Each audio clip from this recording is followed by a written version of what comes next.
कांग्रेस छोड़कर शिंदे उद्धव गुट में शामिल हुए मिलिंद देवड़ा ने कांग्रेस को लेकर बेहद चौंकाने वाला खुलासा किया है।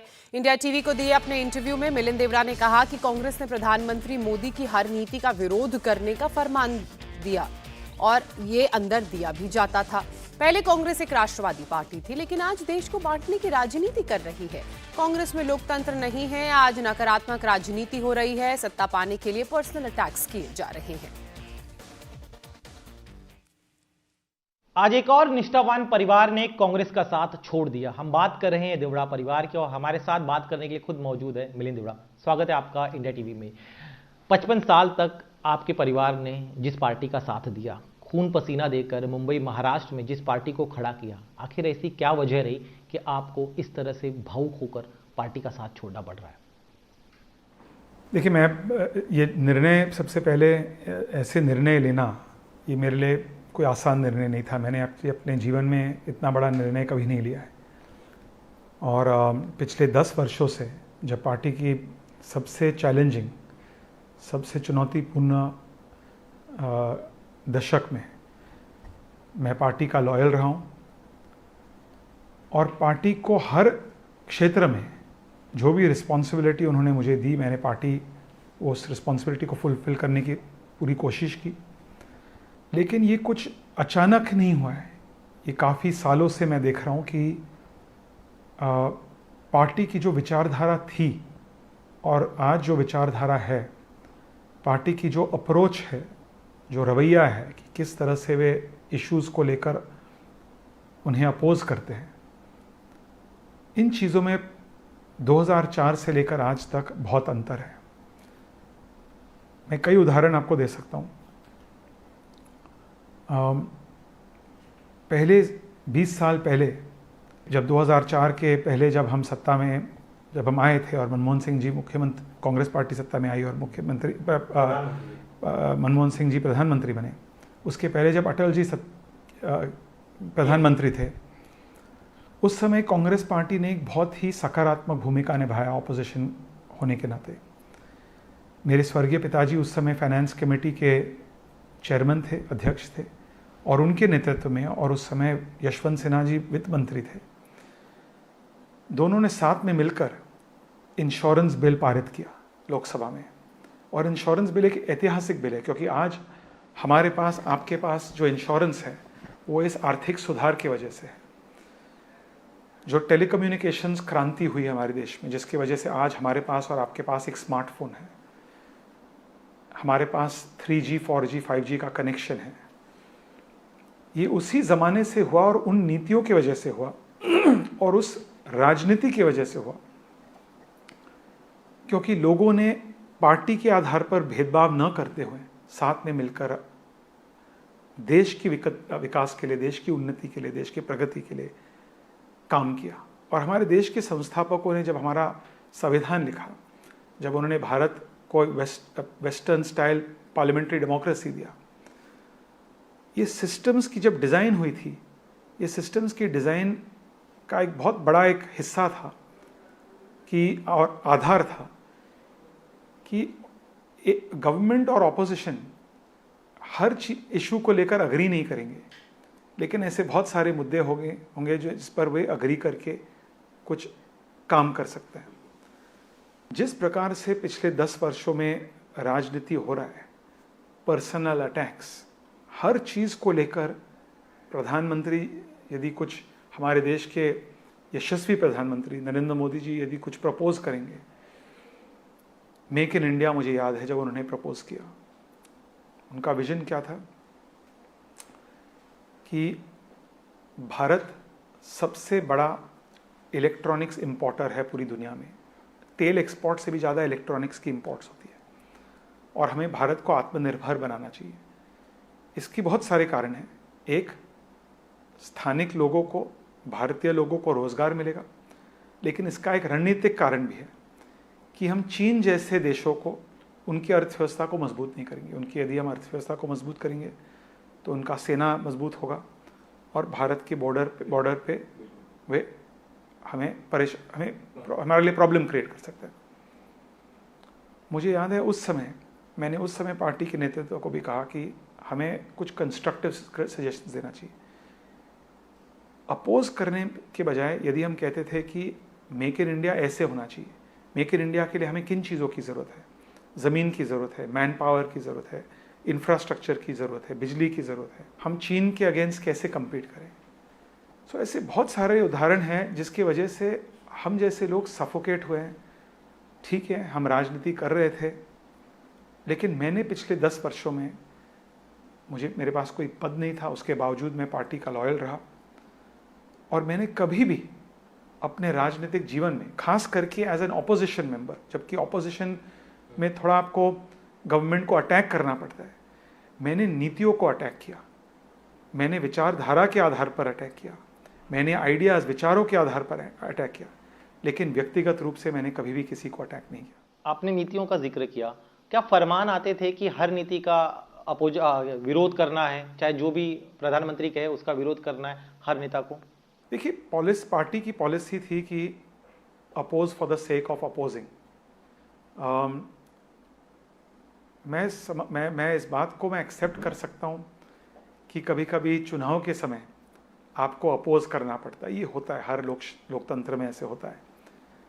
लेकिन 5 सालों के अंदर, चुनाव 5 साल में एक बार आती है, उन 5 सालों के बीच, चुनावों के बीच कुछ तो कंस्ट्रक्टिव काम करो, कुछ सजेशंस दे दो देश को हमें कैसे आगे बढ़ाना चाहिए। और वो कांग्रेस जो पहले देश को एक नेशनलिस्टिक पार्टी थी, राष्ट्रवादी पार्टी थी, आज उत्तर भारत और दक्षिण भारत के बीच में विभाजन पैदा करने की कोशिश कर रही है। आज कास्ट सेंसस, हम भी चाहते हैं कि सभी जाति के लोगों को सही ढंग से प्रोपोर्शनल रिप्रेजेंटेशन मिलना चाहिए, ये हर एक राजनीतिक दल का मानना है। लेकिन पार्टी की प्रॉब्लम है कि वोट इकट्ठा करने के लिए, पार्टी की ओर वोट आकर्षित करने के लिए, ऊंचाई तक पहुंचने के लिए कुछ हद तक गिर सकते हैं, नीचे गिर सकते हैं। और इस प्रकार की राजनीति में मुझे कोई इंटरेस्ट नहीं है, दिलचस्पी नहीं है। दिलचस्पी तो छोड़िए, मुझसे हो नहीं पाता है, मैं वो राजनीति कर नहीं पाता हूँ। और कभी कभी लोग मुझे पूछते हैं कि आप टीवी पे नहीं आते हैं, आप टीवी डिबेट्स पे बहुत कम आते हैं। लेकिन मैं कहता हूँ कि मैं टीवी डिबेट्स पे आऊँगा तो एक ही काम है कि सकारात्मक सजेशन मैं नहीं दे सकता हूँ, मुझे नकारात्मक अटैक ही करना पड़ेगा। कुछ अच्छा भी होगा तो मुझे अटैक करना पड़ेगा। कोई कुछ सजेशन देगा जो मुंबई के हित में है, महाराष्ट्र के हित में है या देश के हित में है, तो अपोज करना पड़ेगा। इसलिए मैं मीडिया में नहीं आता हूँ। बिल्कुल। आपने अपने भाषण में पेन का भी जिक्र किया था, वो किस दर्द से आप गुजर रहे थे पिछले, खास तौर पे अगर 10 सालों का अगर मैं जिक्र करूँ तो? देखिए, मेरे जैसे बहुत से लोग हैं कांग्रेस में जो काम करना चाहते हैं, जो राजनीति में इसलिए आए हैं क्योंकि वो एक पॉजिटिव कंट्रीब्यूशन, एक सकारात्मक योगदान देना चाहते हैं इस देश के लिए, इस देश के प्रति, देश की जनता के प्रति, अपने क्षेत्र, चाहे वे मुंबई के हो या कहीं और से। वो जो जगह था ऐसे लोगों के लिए, वो धीरे धीरे कम होते जा रहा है।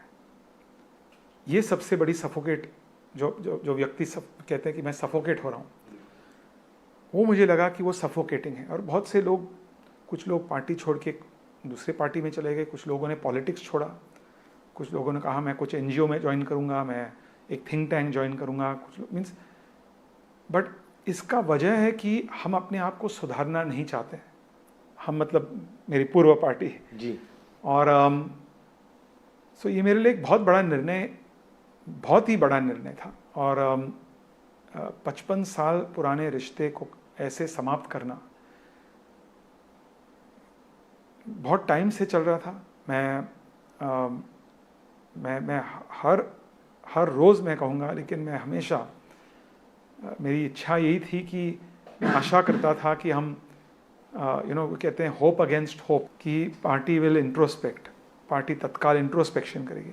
2014 के चुनाव के बाद, 19 के चुनाव के बाद मैंने सार्वजनिक रूप से कहा, मैंने प्राइवेटली कहा कि पार्टी को बहुत अर्जेंट बेसिस पर इंट्रोस्पेक्शन करना चाहिए यदि हम अपने आप को सुधारना चाहते हैं, यदि सकारात्मक परिवर्तन लाना चाहते हैं। वो रिवोल्ट के रूप में देखा गया, जैसे कि आप एक बहुत गलत सजेशन दे रहे हैं। सो मैं पार्टी को मुझे कुछ पार्टी के बारे में नेगेटिव, नेताओं के बारे में कुछ नेगेटिव नहीं कहना है।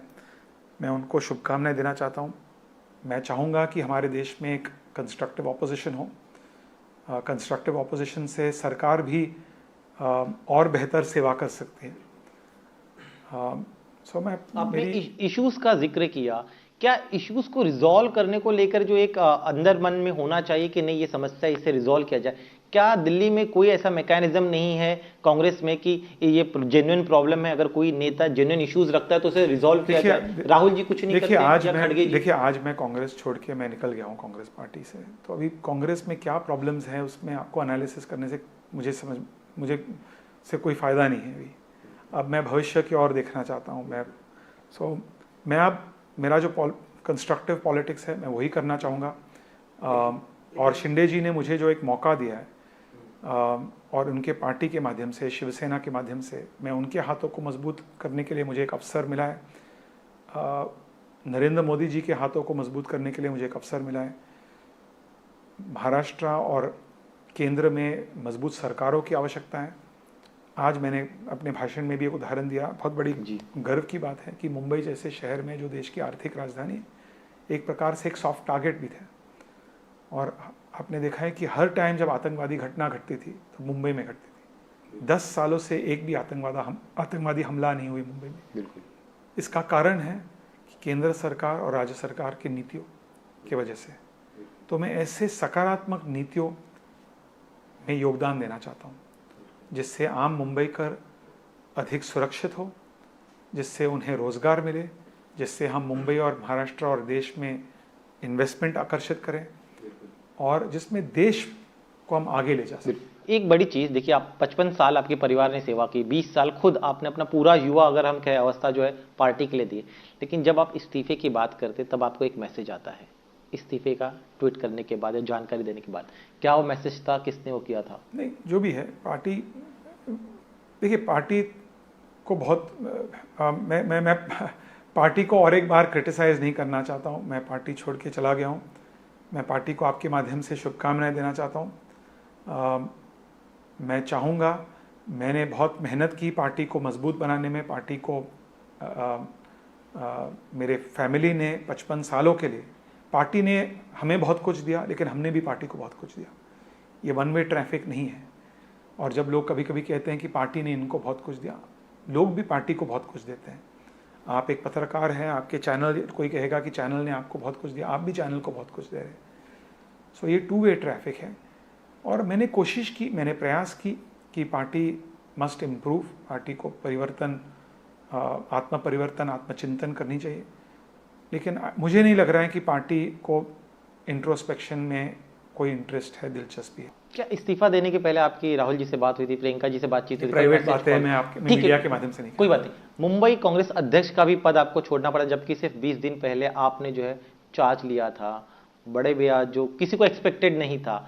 आप उस दौर में किस तरह से गुजरे, किस तरह से आपने? देखिए, 5 साल पहले, ये 5 साल पहले की बात है। 5 साल पहले, एग्जैक्टली 5 ईयर्स को मुझे मुंबई कांग्रेस का अध्यक्ष पद, मुझे कहा गया था कि 20 दिन पहले कि आप मुंबई कांग्रेस के अध्यक्ष बन जाइए, क्योंकि पार्टी में बहुत सारे प्रॉब्लम्स थे। मैंने एक्सेप्ट किया, पार्टी के हित में मैंने एक्सेप्ट किया। मैं स्वयं चुनाव लड़ रहा था उस समय, और चुनाव के तुरंत बाद मुझे कहा गया कि आपको रेजिग्नेशन देना चाहिए, जबकि मेरा कोई रोल नहीं था पार्टी में।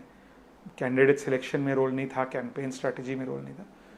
5 सालों के लिए मुझे कोई रिस्पॉन्सिबिलिटी नहीं दी। ठीक है, मैं पार्टी का काम कर रहा था, जो भी कभी मुझे रिस्पॉन्सिबिलिटी दी जाती थी मैं करता था। बट मुझे लगा कि मेरे जैसे लोगों को, जो हम पार्टी के लॉयल थे, हम पार्टी के लिए संघर्ष करना चाहते थे, पार्टी के सबसे कठिन दशक में हम पार्टी के साथ खड़े होते, पार्टी को, हम जैसे लोगों को सही ढंग से यूज़ करना चाहिए था। सही ढंग से असुरक्षित न होते हुए हम जैसे लोगों को बढ़ावा देना चाहिए था। यही मेरी इच्छा थी। बिल्कुल। आप, न सिर्फ आप बल्कि आपके कई साथी जो है वो भी छोड़कर गए। क्या वजह रही? क्या कभी किसी को रोकने की कोशिश नहीं की जाती, या इंटरनली काफी समस्या कि आप लोग हैं आगे चल के? नहीं की जाती है ऐसा है। पार्टी में नहीं किया। पार्टी में एक ऐसे थोड़ा एक कल्चर है, जो मेरा मानना है कि गलत कल्चर है, कि यदि किसी को जाना है, कोई असंतोष है, उनको पार्टी से की विचारधारा से वे नाराज़ है, वे निराश है, तो आप जा सकते हैं। ऐसे माहौल है पार्टी में। जहाँ तक मेरा मानना था कि हमें एक ऐसे कंस्ट्रक्टिव मैकेनिज्म बनाना चाहिए था जिसके माध्यम से लोग डिबेट कर सके कि ये मेरा राय है, ये आपका राय है, हम डिबेट करें। वो मैकेनिज्म पार्टी ने अभी तक स्थापित नहीं किया। यानी डिक्टेटरशिप का जो आरोप दूसरी तरफ लगता है वो खुद कांग्रेस पार्टी में आप ये देखिए, डिक्टेटरशिप एक बहुत ही स्ट्रांग वर्ड है। मैं डिक्टेटरशिप ऐसे शब्दों का लोगों को प्रयोग नहीं करना चाहिए। डिक्टेटरशिप होता था तो डिक्टेटरशिप्स में आप डिक्टेटर को डिक्टेटर नहीं बुला सकते हैं। यदि आप डिक्टेटर शब्द का यूज कर सकते हैं उसका साफ मतलब है कि वो देश डिक्टेटरशिप नहीं है। बिल्कुल। सो ये सब इन चीज़ों में नहीं, बट हाँ पार्टी को अधिक लोकतांत्रिक बनना चाहिए था। मैं मानता हूँ, आज भी मैं कांग्रेस पार्टी में नहीं हूँ, लेकिन आज भी मैं कांग्रेस में मेरे दोस्तों से निवेदन करूँगा आपके माध्यम से कि पार्टी को यदि वे लोकतांत्रिक बनाएंगे तो मुझे पूरा यकीन है कि भारत को एक कंस्ट्रक्टिव ऑपोजिशन मिलेगा। बहुत आप एक दो कुछ सवाल और सिर्फ आपके लिए वो कब वो पल आया जब आपको लगा कि अब इसके आगे मैं रह नहीं सकता हूँ? आप बता रहे कि लगातार आपका दम घुट रहा था, लेकिन कब वो पल आया जब मिलिंद देवरा ने तय किया कि अब पार्टी छोड़नी है? देखिए, बहुत सारे मुद्दे थे, लेकिन अंत में जब यूबीटी शिवसेना उद्धव बालासाहेब ठाकरे के एक प्रमुख नेता, उन्होंने कहा कि पार्टी कांग्रेस, जब सीट शेयरिंग की बात हो रही थी, उन्होंने कहा कि कांग्रेस पार्टी को 0 सीटों से, 0 से शुरू करना चाहिए। कांग्रेस पार्टी के मुंबई में, महाराष्ट्र में, केंद्र में किसी भी नेता ने उनके इस स्टेटमेंट को कंडेम नहीं किया। आज उभटा का क्या हालत है हम सब जानते हैं। उनके पास पार्टी नहीं है, सिंबल नहीं है, एमएलएज नहीं है, एमपीज नहीं है। कांग्रेस पार्टी आज मैं कहूँगा कि वो लॉस्ट है, वो गायब हो चुकी है कि हमें क्या करना है, किसके साथ युति करना है, विचारधारा कंपैटिबल है कि नहीं है, इन्हें कोई इसके बारे में कोई जानकारी नहीं है। सो ऐसे पार्टी में, ऐसे संगठन में जहाँ कुछ कंस्ट्रक्टिव काम करने को हम जैसे लोगों को अवसर नहीं मिलता है, हम नहीं करना चाहते थे काम। इसके अलावा एक आरोप जो लगा है, क्योंकि आपने इस्तीफा दिया तो जो आपसे नाराज रहते हैं, विपक्ष जो आपके खिलाफ है, उनका कहना है कि मिलिंद देवरा को सब कुछ दिया गया, 27 साल की उम्र में मंत्री बनाया गया, कोषाध्यक्ष तक बनाया गया, फिर भी आप मुश्किल वक्त में जब राहुल गांधी का साथ देना चाहिए, लड़ाई बड़ी है, तब आप छोड़कर जा रहे हैं। कांग्रेस पार्टी ने मुझे बहुत कुछ दिया, मैं इस बात को स्वीकारना चाहता हूँ, लेकिन मेरे परिवार ने भी कांग्रेस पार्टी को बहुत कुछ दिया। और ऐसे कहना कि हमने इस व्यक्ति या इस परिवार को बहुत कुछ दिया, ये गलत है, ये एंटाइटलमेंट है। ये मराठी में हम कहते हैं घरानेशाही, परिवारवाद। ये एंटाइटलमेंट है। ये राजतंत्र में जो राजेशाही में, मोनार्कीज में होता है, वैसे एक बयान है। ऐसे बयान पार्टियों को नहीं देना चाहिए। हर एक का कंट्रीब्यूशन रहता है। जब पार्टी ने मुझे मिनिस्टर बनाया, मैंने पार्टी के लिए कंट्रीब्यूशन नहीं किया। एक मिनिस्टर होने के नाते मैंने पार्टी का प्रचार किया, मैंने पार्टी के लिए पार्टी के माध्यम से देश के लिए काम किया। यदि मैंने देश के लिए अच्छा काम किया तो पार्टी को भी फायदा मिला। एक सांसद होने के नाते मैंने जनता के लिए काम किया, सबसे कम वोटों से मैं हारा। सो हम लोगों ने भी पार्टी के लिए बहुत कुछ किया, मेरे परिवार ने भी पार्टी के लिए बहुत कुछ किया। ऐसे कहना गलत है, और इसके वजह से, इस एटीट्यूड के वजह से लोगों को लगता है कि इस पार्टी में यदि आप काम करोगे, आप मेहनत करोगे, तो लोगों को ऐसे ही लगेगा पार्टी में कि वन वे ट्रैफिक है, हम आपको बहुत कुछ दे रहे हैं। आप राज्यसभा जाना चाहते थे, लेकिन तमिलनाडु के एक नेता को, उत्तर प्रदेश के एक नेता को दे दिया गया, इससे आप नाराज? वो सब नहीं, मैं नाराज नहीं हूँ। देखिए, मैं पार्लियामेंट में जाना चाहता था, जाना चाहता हूँ, ताकि मैं जनता के काम कर सकूँ। मैं 10 साल से मैं पार्लियामेंट से बाहर हूँ, मुझे कोई स्वार्थ नहीं है। मुझे पार्लियामेंट जाकर मुझे घर की लालच नहीं है, वहाँ मुझे गाड़ी की लालच नहीं है। मैं जनता के लिए काम करना चाहता हूँ। हम जैसे लोग जो आए हैं पॉलिटिक्स में, पार्लियामेंट पद एक माध्यम है जिसके द्वारा आप जनता की सेवा कर सकते हैं। इसमें गलत बात क्या है? हर एक का एक की अपेक्षा है, आकांक्षा है, उनकी एक इच्छा है कि यदि उनके हाथों को पार्टी मजबूत करेगी तो वे जनता की सेवा कर सकते। चलिए, शुक्रिया हमसे आपका वक्त देने के लिए, थैंक यू सो मच। तो ये थे मिलिंद देवरा, जिन्होंने दिल खोलकर अपनी तमाम बातें रखी और अब से अगली पारी जो है वो शिंदे सेना के साथ शुरू कर रहे हैं।